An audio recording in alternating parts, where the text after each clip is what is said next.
You are watching Terra Shoot TV. Enjoy this video. Good morning mga kapitik. Yan, ako po ay bumili ng prutas. Apple at saka orange. Si Andres po kagabi ay hindi nakatulog. Iyak ng iyak. Siya po ay natutulog tapos bigla na lang iiyak. Hindi namin alam kung anong nasakit. Tinatanong namin, hindi naman niya masabi. Basta bigla na lang naiyak at nakalong kay Janet. Kahapon po ako may shoot. Ako ay halos ay 10 PM na rin nakauwi. Mag-11. Ay si Andres po ay nakatulog ay mga alauna na yata. At hindi po makatulog. Tapos hindi rin nakain. Napakahirap niya na pong pakainin niya kahit subu-subuan namin tinatakpan ng bibig. Ay ngayon ang kanyang hiningi ay apple. Gusto niya raw ng apple. Kaya bibigyan namin pet na. Ay napapaisip na nga po kami ni Janet na dalhin na sa... Kasi po ang schedule ni Andres sa pedia ay sa 19 pa. January 19. Ay gusto na namin ni Mami Janet dalhin ngayon at ipa-check up. Iwan nang may sipon pa rin siya. Kasi yung may uboy pa isa-isa. Ay ibig sabihin ay sobrang payat at tayo kumain. Baka po walang panlasa. Ay kami nag-aalala ni Mami Janet at payat naman si Andres. Lalo nang lumiit ang katawan, ang mukha. Kaya po okay, binilang ko ng apple. Ito ang request.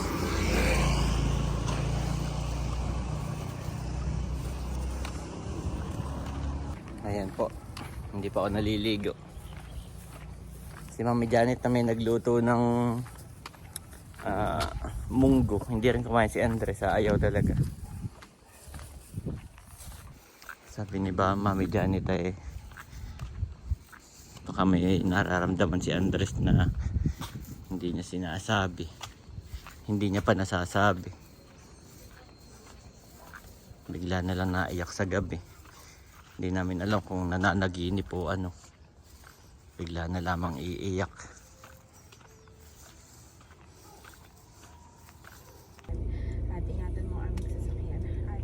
Safe po kami makarating dito sa aming bahay. In Jesus' name, Amen. So ayun mga kapitik. At nag-decide po kami ni Mami Janet na ipa-check up yung dalawang bata. Tingnan mo pet ni Andres. Ang hirap niyang pakainin. Tapos hindi nawawala yung sipon. Tapos nagkakaubo rin, no? Yung kasi tinatanong ni Doc, ilang araw nang may ubo, ilang araw nang may sipon, no? Ilang araw na nga ba may ubo, Daddy? Baka tanongin ako yung Yup. Lalahanin natin. Parang tayo nasa probinsya pa. So yun po, we decided after na. ng diarrhea niya, no? Yes, we decided na ipa-check na lang. At yun naman talaga ang ating priority. Yan. Thank you Lord. Kasama Ating rin mga natin si kids. Si Bobby po ay naka-seatbelt na. Okay Andres, buckle up. Buckle up na ikaw, ha? Buckle up na. Let's go na kay Doc. Naghihintay na si Doc.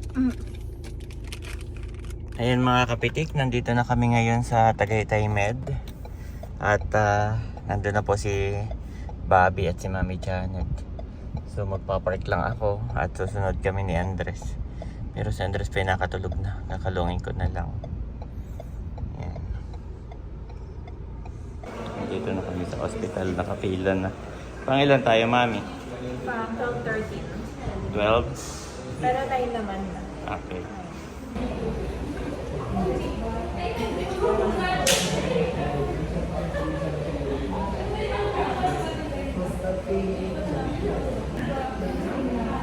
Daming rashes. Ayan mga kabelshi, si Andres po ang nasa stroller at si Thomas ay kalong ni Daddy. Okay na po mga kabelshi, kami lang ay bibili ng gamot at saka ipapainom dito sa dalawa. Nung nalaman ni Doc na may ubot sipon tapos narinig niya kasi may pinaparinig siya. Hindi naririnig yung ano mo. May pinaparinig siya dito, no? Sabi niya, naku, may problema na to. Nag-antibiotics ka agad, no? Tama. Thank you, Lord. Pareho silang mag-antibiotics, Mami. At yun ay tatapusin. Sabi niya, mas okay na yon na agapan natin kaysa sa lumala. Mas mahal ang bill sa hospital pag na-hospital yan. Kaya nung may problema na, i-antibiotics natin kaagad para mawala. So yun mga kabeshi, kami lang po ibibili ng gamot. Para dito sa dalawang kids. Ayan po si Mami Janet nabili ng gamot. At sana ay gumaling na. Kasi pag hindi daw gumaling hanggang Friday ay babalik kami. So sana po ay gumaling siya hanggang Friday itong dalawa. Ayan na po si Mami Janet. Wala palang gamot so lilipat kami ng Mercury. Pero bibili lang daw siya ng gardenia.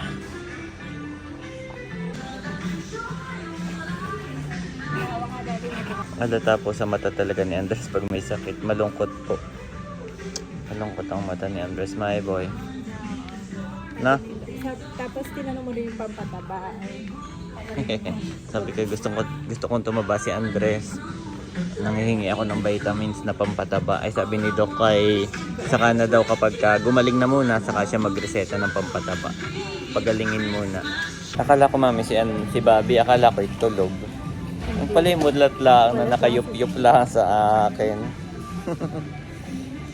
Andres! Gagaling na yan. Iinom na ng gamot mamaya. Wow, ang dami dala na. Mami.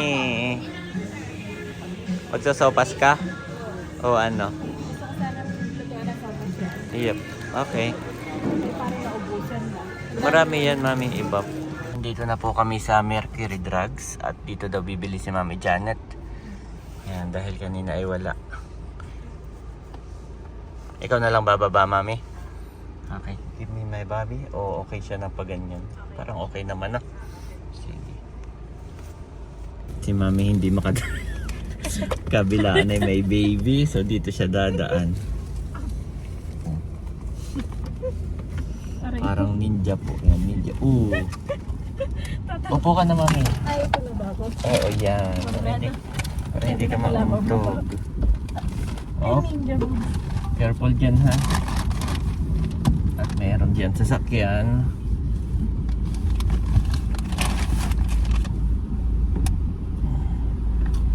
Itong wallet mo. Okay. Nakadaan. Ayan po si Mami Janet. Bibili lang ng antibiotics ng dalawa ni Andres, my boy. Saka ni Thomas. Kawawa naman. Pero yun po ay for goods.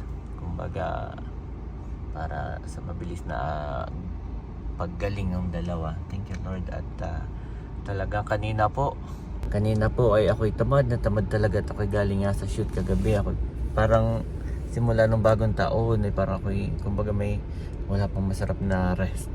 Sabi ma'am, pwede bang magtulog muna whole day? Ay butit si Mami Janet ay talagang naligo na. Sabi daddy kailangan nating magpa-check up. Sabi ko si Andres naman parang na okay na. Naglaro na sila ni Sian. Parang okay po siya. Naglaro na pero yun nga.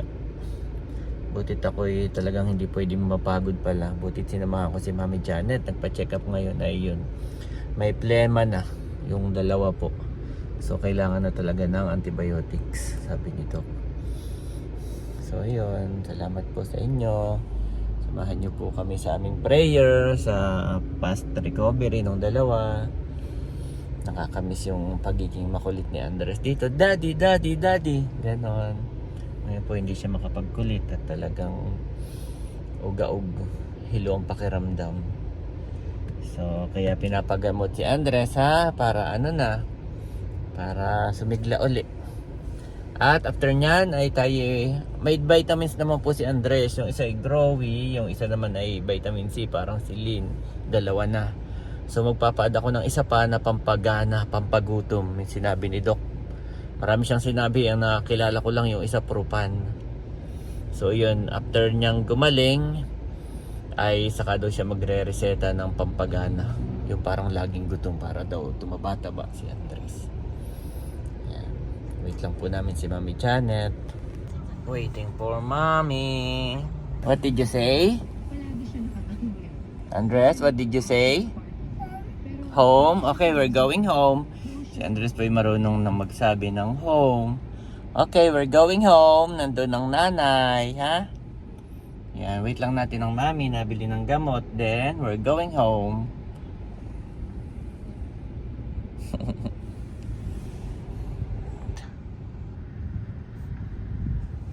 Ayan na, mami, my boy. Yes, nandiyan na, mami.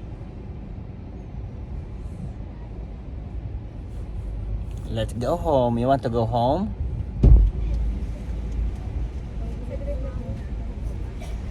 You want to go home?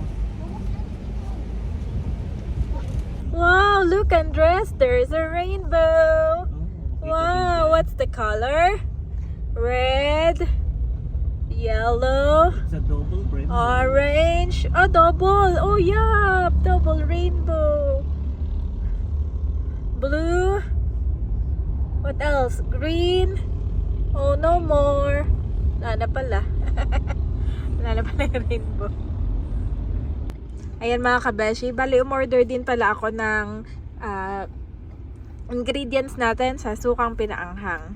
So mga sili, bawang, luya, yan. At dito na natin pipick upin kay nanay. Padaan na lang ako, daddy. Dahil Inopen ko na ang ating Kabeshi's Shopee. may mga order na agad. May 8 na. Abo. Pasensya na po at inaasikaso ko lang muna to si Andres at si Thomas. Pero kami ni Daddy ay gagawa na. Siguro ay mga bukas o sa mga isang araw.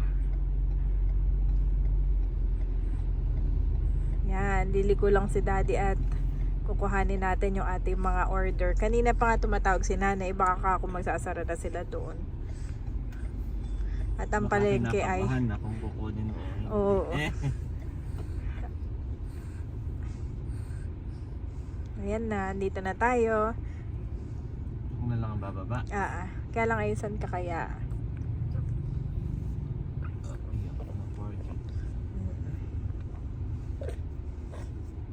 Opo, collect lang naman tayo, collect. Naka-prepare na. We're going home. Ayan mga kabeshi, nakuha na po ni Daddy yung aming mga pinamili. Andun na. Kulang-kulang din 2,000. Oh, grabe na. Yun ay ano, yun ay 2 kilong sili. 2 kilo na ang binigay ni Nanay. Oh, okay. Yun daw yung iyong chat. Oo. Hayaan mo na. Grabe no? Oo. So, salamat po sa lahat ng patuloy na sumusuporta. Ako'y nagulat, akala ko medyo muna ako ng mga few days, ganyan. Ako pagka-open ko the day after 2 hours ay meron ng order. Thank you po. Yun po ay sobrang thankful po ako sa inyong lahat. Na-excite naman po kami ni Janet pero inuna lang naman talaga si Andres. At si Bobby. At gawa ng kahapon ay May shoot ka, Daddy. hindi namin nadala. Kanina naman ako yung kumbaga ang available na pedya na ay ngayong hapon na. Bale by schedule pala sila doon. Kapag yung pang umaga ay fully booked na, ay i-schedule ka nila sa hapon. Pati nga sila lagi may client. Oo, doon po sa Tagaytay Med ay palagi may mga naka-schedule. Parang 2 to 3 doctors per day.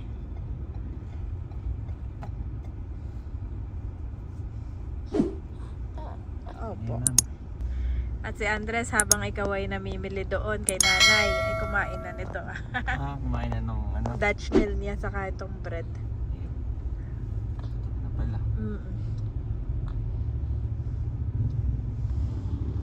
Above all else, guard your heart, for everything you do flows from it. Proverbs 4:23 Niv.